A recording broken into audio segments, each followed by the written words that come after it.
Hi అండి. Welcome to tech talks with Raju. ఈరోజు మనం ఏం నేర్చుకోబోతున్నామంటే ఎంఎస్ వర్డ్‌లో ఉన్న రిఫరెన్స్ ట్యాబ్‌లో ఆప్షన్స్ ఏమేమి ఉన్నాయి అవన్నీ మనం నేర్చుకోబోతున్నామండి. సో, ఇది ఎంఎస్ వర్డ్‌లో ఉన్న రిఫరెన్స్ ట్యాబ్ క్లిక్ చేశాను. సో, ఇక్కడొచ్చేసి ఏందంటే టేబుల్ ఆఫ్ కంటెంట్ అని ఉంది గదా! దీన్ని క్లిక్ చేశాను. ఇందులో ఏమేమి ఆప్షన్స్ ఉన్నాయో చూద్దాం. సో, ఇలా అండి. ఇలా ఉంటాయి. ఇదేంటంటే జస్ట్ లైక్ మనకి ఏదన్నా బుక్‌లో ఇండెక్స్ లాగా ఉంటది గదండీ! ఆ టైప్ అన్నమాట. అంటే మనం ఆహ్ టాపిక్ నేమ్ పెట్టేసి, ఆ టాపిక్ అనేది ఏ పేజ్‌లో ఉందనేసి మనం నంబరింగ్ లాగా ఉంటది గదా! అలా అన్నమాట. సో, అది మనం ఇండెక్స్ అనేది మనం డాక్యుమెంట్‌లో ప్రింట్ చేయాలనుకున్నప్పుడు ఇలా యూజ్ అవుద్దనమాట. ఇప్పుడు మనం దీనికి డేటా యాడ్ చేసుకోవచ్చనమాట. యాడ్ టెక్స్ట్ అని ఉంది గదా! యాడ్ టెక్స్ట్‌లో లెవెల్ 1, లెవెల్ 2, లెవెల్ 3 అని ఉన్నాయి. ఇట్లా లెవెల్ 1 అంటే కొంచెం సైజు ఎక్కువుంటదనమాట. లెవెల్ 2 కొంచెం తక్కువుంటది. లెవెల్ 3 వచ్చేసి ఇంకా తక్కువ. అంటే సబ్ టాపిక్స్ లాగా మనం క్రియేట్ చేయాలనుకున్నప్పుడు లెవెల్ 2, లెవెల్ 3 అనేది యూజ్ చేస్తాం. అదే లెవెల్ 1 అంటే మెయిన్ టాపిక్ లాగా. టాపిక్ తర్వాత మనం ఇంకో టాపిక్ యూజ్ చేయాలనుకున్నామండి. అప్పుడు టాపిక్ 2 ఇలా అన్నమాట. సో, మళ్ళా సబ్ టాపిక్ యూజ్ చేయాలంటే ఏందంటే లెవెల్ 2 అలా. లెవెల్ 2కెళ్ళిపోద్దనమాట. సబ్ టాపిక్ యూజ్ చేయాలంటే లెవెల్ 2 టాపిక్ 1.1 అలా అన్నమాట. సో, ఇలా యూజ్ చేస్తాం కదా! టేబుల్ ఆఫ్ ఆహ్, కంటెంట్స్ అన్నమాట. దీన్ని అప్డేట్ టేబుల్ చేశారన్నమాట. ఓకే. టేబుల్‌ని అప్డేట్ చేయడం. సో, నేనిందాక ఇక్కడ రాసాను గదా! దీన్ని టేబుల్‌లాగా తీసేసుకున్నానన్నమాట. నేను టాపిక్ 1.1 అని పెట్టిన తర్వాత టాపిక్ 2 ఇలా. ఇక్కడ మనం ఎడిట్ చేయొచ్చు. ఫస్ట్ పేజ్ అని, తర్వాత 10థ్ పేజ్ అని అట్లా ఎడిట్ అంటే ఏ పేజ్‌లో ఎలా అయితే ఉందో అలా మనం ఎడిట్ చేసుకోవచ్చనమాట. ఓకే. తర్వాత ఇన్సర్ట్ ఫూట్ నోట్ అంటే ఏంటంటే ఒక పేజ్‌లో కింద ఇక్కడ ఉంటది కదండీ! ఫూటర్ ఇక్కడ మనం ఏదన్నా ఇన్ఫర్మేషన్ రాయాలనుకున్నప్పుడు ఇన్సర్ట్ ఫూట్ నోట్ అని ఇస్తామండి. అంటే ఏందంటే ఈ పేజ్ అనేది దేని గురించైతే మనం చెప్పాలనుకున్న దాని గురించి. ఏందంటే మనం ఈరోజు ఏం వీడియో నేర్చుకోబోతున్నాం రిఫరెన్స్ ట్యాబ్ కాబట్టి reference tab in MS word. Just నేను ఇలా ఇచ్చానన్నమాట. అయితే మీరు డాక్యుమెంట్‌లో ఇచ్చేటప్పుడు ఫుట్ నోట్ ఇన్సర్ట్ చేసేటప్పుడు డాక్యుమెంట్ అనేది దేనికి రిలేటెడో అది ఇచ్చేస్తే అయిపోద్ది. అంటే ఇదొక టాపిక్ రిలేటెడ్ ఇప్పుడు ఫర్ ఎగ్జాంపుల్ ఇక్కడ ఈ టాపిక్ ఫస్ట్ పేజ్‌లో టాపిక్ 1 ఉంది కాబట్టి ఇక్కడ టాపిక్ 1లో ఇది దేనికి రిలేటెడ్ అయితే ఆ టాపిక్ నేమ్ మెన్షన్ చేస్తే కొంచెం ఈజీగా ఉంటదండి చదవడం. అట్లా. తర్వాత ఇన్సర్ట్ ఎండ్ నోట్ కూడా ఇన్సర్ట్ చేయొచ్చు. తర్వాత నెక్స్ట్ ఫుట్ నోట్. ఇప్పుడు నేను ఒకటే ఫుట్ నోట్ ఇన్సర్ట్ చేశాను కాబట్టి ఇట్లా. లేకుండా మల్టిపుల్ ఉన్నాయనుకోండి. నెక్స్ట్ ఫుట్ నోట్ దగ్గరికెళ్ళాలంటే ఇవి యూజ్ చేస్తానన్నమాట. Next footnote, previous footnote, next endnote, previous endnote అలా అన్నమాట. తర్వాత షో నోట్స్ అంటే క్లిక్ చేస్తే మనం ఎన్నైతే నోట్స్ క్రియేట్ చేసామో అవన్నీ కనిపిస్తాయన్నమాట. ఓకే. అలా.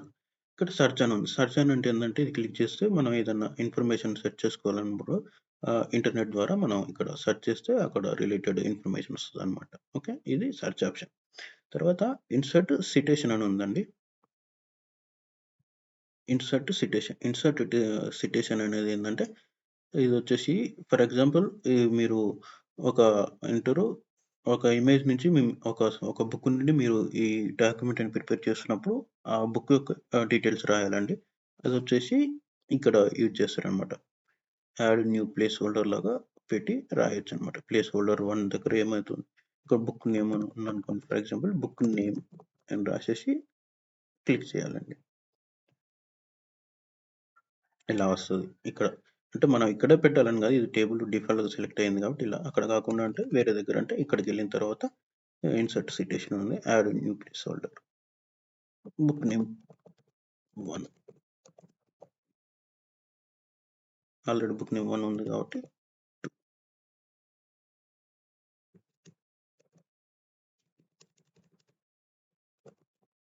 Name 2 okay. ఇలా ఇవ్వొచ్చనమాట. ఓకే. ఇలా. తర్వాత దాన్ని ఇవి వచ్చేసి స్టైల్స్‌లో అండి డిఫరెంట్ ఉంటాయన్నమాట. ఆహ్, ఏపీఏ, చికాగో ఇవి ఇలా గోస్ టు, హార్వర్డ్. అయితే బీటెక్‌లో కొన్ని ఏమంటారు బీటెక్‌లో ప్రాజెక్ట్స్ ఉంటాయి గదండీ! ఆ ప్రాజెక్ట్ చేసేటప్పుడు ఏందంటే ఐట్రిపుల్ ఈ సర్టిఫికేట్ ఉందా లేదా అని చూస్తారనమాట. సో, అలా ఒకవేళ ఇది ఐట్రిపుల్ ఈ రిలేటెడ్ డాక్యుమెంట్ ప్రిపేర్ చేస్తున్నప్పుడు ఇప్పుడు ఐట్రిపుల్ ఈ అని స్టైల్ చేంజ్ చేస్తారనమాట. ఓకే. డిఫాల్ట్‌గా అయితే ఇక్కడ ఏపీఏ అని ఉంటది. తర్వాత బిబ్లియోగ్రఫీ గూడా అంటే ఇదేనండి.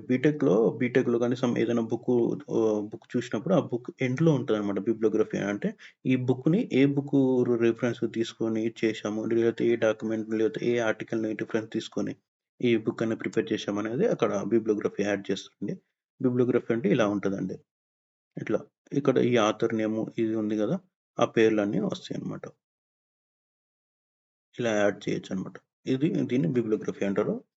అంటే ఒక బుక్‌ని గాని, డాక్యుమెంట్ గాని, ఆర్టికల్ గాని రిఫరెన్స్ చేసుకొని మనం ఇంకొక కొత్త బుక్ గాని, మనం ఏదైనా ఆర్టికల్ ప్రిపేర్ చేస్తున్నప్పుడు దానికోసం బిబ్లియోగ్రఫీని యాడ్ చేస్తున్నట్టు. బిబ్లియోగ్రఫీ అనేది ఎప్పుడైనా డాక్యుమెంట్‌ని ఎండ్‌లో యాడ్ చేస్తారనమాట. ఓకే. తర్వాత ఇన్సర్ట్ క్యాప్షన్ అనమాట. ఇన్సర్ట్ క్యాప్షన్ అంటే ఏందంటే, ఒక డయాగ్రామ్‌కి గాని, ఒక ఇమేజ్‌కి గాని, ఒక టేబుల్‌కి గాని టేబుల్‌కి ఒక నేమ్ పెట్టాలి కదండీ! నేము రాయాలి కదా! ఎగ్జాక్ట్‌లీ టేబుల్ కింద రావాలి కాబట్టి, టేబుల్ కింద డయాగ్రామ్ కింద రావాలి కాబట్టి దీన్ని క్లిక్ చేసి ఇక్కడ ఏమంటారు నేమ్ అనేది ఇచ్చేసి నేను ఓకే చేస్తే ఆ నేమ్ వస్తది. ఎగ్జాక్ట్‌గా దీన్ని మనం డ్రాగ్ అండ్ డ్రాప్ చేసుకోవచ్చనమాట. ఎక్కడికంటే అక్కడికి. అంటే ఇమేజ్ కింద ఉంటే ఇమేజ్ తోటి డ్రాగ్ అండ్ డ్రాప్ చేసి ఎగ్జాక్ట్‌గా అక్కడ పెట్టి పెట్టొచ్చనమాట. అప్పుడు ఎగ్జామ్ ఏమంటారు ఆ డయాగ్రామ్ ఆ టేబుల్ కింద టేబుల్ నేమ్ వచ్చేటట్టుగా మనం దీన్ని డ్రాగ్ అండ్ డ్రాప్ చేసుకోవచ్చనమాట అట్లా. So, insert table of figures. So, ఇలా ఉంటాయి గదా! ఫిగర్ 1, ఫిగర్ 2, ఫిగర్ 3 అని ఉంటది గదా! అలా అన్నమాట. ఇలా చేసి అన్నీ ఒకే దగ్గరుండి ఆ పేజ్ నంబర్స్ ఇవ్వాలనుకుంటే ఇలా ఇవ్వచ్చనమాట. ఓకే. తర్వాత అప్డేట్ టేబుల్ క్రియేట్ చేస్తే దాన్ని అప్డేట్ చేయొచ్చండి. తర్వాత క్రాస్ రిఫరెన్స్ అంటే ఏందంటే మీ డాక్యుమెంట్‌లో ఫర్ ఎగ్జాంపుల్ ఒక 20-30 పేజెస్ ఉన్నాయనుకోండి. మీరు ఒక పేజ్ నంబర్‌లో ఉన్నారు. అయితే ఆ పేజ్ నుండి ఒక పర్టిక్యులర్‌గా ఒక వర్డ్ గాని ఏదైనా రిఫరెన్స్ ఇంకో పేజ్ ఉంటదండి. అప్పుడు దానికి క్రాస్ రిఫరెన్స్ అని ఇస్తారనమాట. చూడండి. ఇక్కడొచ్చేసి insert as a hyperlink అని ఉంది. ఇక్కడ మనం ఏదైనా టెక్స్ట్ రాసి ఫర్ ఎగ్జాంపుల్ ఇక్కడ రిఫరెన్స్ ట్యాబ్ అని ఉంది గదా! రిఫరెన్స్ ట్యాబ్‌లాగా ఏదైనా టైప్ చేసి లేదా హెడ్డింగ్, బుక్ మార్క్ ఇవన్నీ ఉన్నాయి గదా! అవన్నీ పెట్టి ఇచ్చేస్తే ఏమైద్దంటే ఫర్ ఎగ్జాంపుల్ ఇక్కడ ఈ రిఫరెన్స్ ట్యాబ్ అని ఎంఎస్ వర్డ్ ఉందండి. ఇదొచ్చేసి ఏందంటే ఫర్ ఎగ్జాంపుల్ ఇది ఫుట్ నోట్‌గా యాడ్ చేసాం గదా! అలా కాకుండా ఒక పేజ్‌లో ఫుల్ ఒక పేజ్‌లో ఉన్న కంటెంట్ మొత్తం రిఫరెన్స్ ట్యాబ్ గురించే ఉందనుకోండి డిస్క్రిప్షన్ లాగా. ఇక్కడ మీరు హైపర్ లింక్ ఇది క్రాస్ రిఫరెన్స్ యాడ్ చేసాం గదా! ఇక్కడ మీరు క్లిక్ చేస్తే అక్కడ ఆ పేజ్‌కెళ్తదనమాట. రిఫరెన్స్ ట్యాబ్ గురించి ఫుల్ ఎక్స్‌ప్లనేషన్ ఉంటది గదా! ఆ పేజ్‌కెళ్తదనమాట. అంటే అంటే ఈజీగా సెర్చ్ చేసుకోవడానికి యూజ్ అవుద్దనమాట క్రాస్ రిఫరెన్స్ అనేది. తర్వాత మార్క్ ఎంట్రీ అంటే ఏందంటే మీరు ఒక పేజ్‌లో గాని ఏదైనా ఎంట్రీ యాడ్ చేయాలనుకున్నప్పుడు ఇలా యాడ్ చేస్తారనమాట. మెయిన్ ఎంట్రీ వచ్చేసి టాపిక్ మార్క్ ఇలా ఉంటదనమాట. అయితే మార్క్ అనేది ఏందంటే ఫర్ ఎగ్జాంపుల్ మీ దగ్గర ఒక లిస్ట్ ఉందనుకోండి. లిస్ట్ ఉంది. ఆ లిస్ట్‌ని మనం ఈజీగా ఫైండ్ ఔట్ చేయాలంటే ఏందంటే ఫర్ ఎగ్జాంపుల్ ఇది ఎలా మార్క్ చేస్తదంటే ఇప్పుడు ఆల్ఫాబెట్స్ అనేవి ఏ టు జెడ్ గదండీ! సో, అలా ఏలో ఏ ఏ క్యారెక్టర్‌కొచ్చేసరికి అక్కడ ఏ నేమ్ అనేది స్టార్టింగ్ లెటర్ ఉంటదో ఆ వర్డ్‌కి అవన్నీ ఒక దగ్గర ఉంటాయన్నమాట. అప్పుడేందంటే మనం ఏమంటారు ఇక్కడ అవన్నీ ఇక్కడ సైడ్‌కి డిస్‌ప్లే అవుతాయన్నమాట. సైడ్‌కి డిస్‌ప్లే అయినప్పుడు ఏమైతదంటే మనం ఏ లెటర్ తోటి ఓపెన్ చేసినప్పుడు అక్కడ అవన్నీ లిస్ట్ ఆఫ్ ఉంటాయి గదా! దాన్ని క్లిక్ చేస్తే అవి ఆటోమేటిక్‌గా ఈ పేజ్‌లో ఆ లెటర్‌కి సంబంధించిన ఇన్ఫర్మేషన్ ఉంటే అప్పుడు ఆటోమేటిక్‌గా ఈ పేజ్‌కొస్తదనమాట. అప్పుడేందంటే మన ఈజీ సెర్చ్ ఉంటదనమాట. దానికోసం అనేది మార్క్ ఎంట్రీ అనేది యూజ్ అవుతది. దానికే ఇన్సర్ట్ ఇండెక్స్ అని ఉంటది. అప్డేట్ ఇండెక్స్ అని ఉంటదనమాట. ఇట్లా ఏ అని ఉంది గదా! ఏ లెటర్ స్టార్ట్ అయినప్పుడు ఏ అరిస్టాటిల్, ఆస్టాడ్, అట్మాస్ఫియర్ ఇవి ఉన్నాయి గదా! ఇలా అన్నమాట. అన్నీ వన్ బై వన్ ఉంటాయన్నమాట. ఏ టు జెడ్ ఎలా అయితే ఉన్నాయో ఏ తర్వాత బి తర్వాత సి అలా అన్నీ ఉంటాయన్నమాట. ఓకే.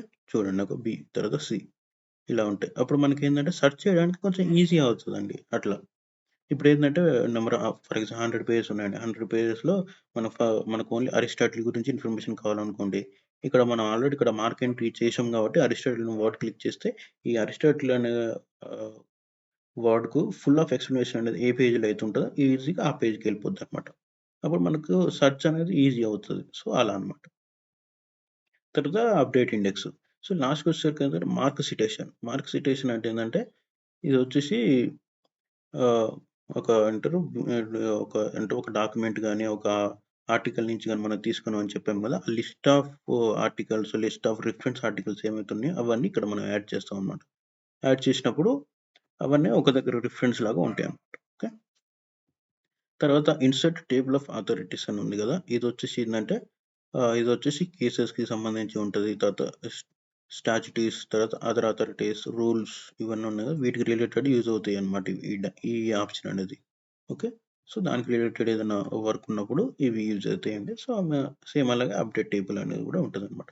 సో, రిఫరెన్స్ అనే ట్యాబ్ ఒక యూజ్ ఏందంటే ఎంఎస్ వర్డ్‌లో మీరు ఒక డాక్యుమెంట్ ప్రిపేర్ చేసినప్పుడు ఆ డాక్యుమెంట్‌ని ఏ డాక్యుమెంట్ లేకపోతే వేరే బుక్ గాని, వేరే ఆర్టికల్‌ని బేస్ చేసుకొని మనం చేస్తున్నామో వాళ్ళ రిఫరెన్స్, వాళ్ళ నేమ్, టైటిల్, యూఆర్ఎల్ అవన్నీ మనం రిఫరెన్స్ కింద యూజ్ చేయడానికనేది రిఫరెన్స్ ట్యాబ్ అనేది యూజ్ అవుతదండి.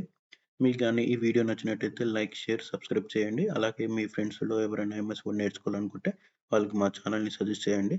థాంక్ యూ అండి. Thank you so much for watching this video.